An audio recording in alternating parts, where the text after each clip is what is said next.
బయట నేను బట్టలు ఆరేస్తున్నప్పుడు నేను అడగకుండానే మా ఆయన కూడా వచ్చి కొన్ని బట్టలు ఆరేశారు. ఎప్పుడూ లేనిది ఏంటబ్బా ఈ రోజు నేను అడగకుండానే పనులన్నీ చేస్తున్నారు, వర్షం ఏమైనా వచ్చిద్దేమో అనుకున్నాను. నేను అనుకున్నట్టుగానే ఆ రోజు మొదలైన వర్షం ఈ రోజు వరకు ఆగకుండా పడుతూనే ఉంది.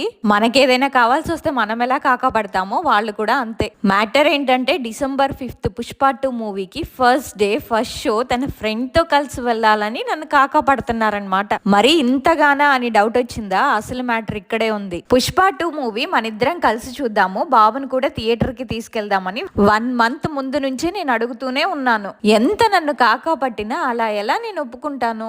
ఈ విషయంలో మాత్రం తగ్గేదేలే అనాలా. మూవీ టికెట్స్ కూడా బుక్ చేశారు, 2 టికెట్స్, ఒక్కొక్క టికెట్ ప్రైస్ వచ్చి 230 రూపీస్. December 5th మూవీకి వెళ్ళేది ఎవరు? ఇప్పుడు అర్థమైందా నా పరిస్థితుల్లో మీరుంటే ఏం చేస్తారు? ఎవరికి ప్రిఫరెన్స్ ఇస్తారు? బాగా ఆలోచించి కమెంట్ చేయండి. ఫ్రెండా వైఫా?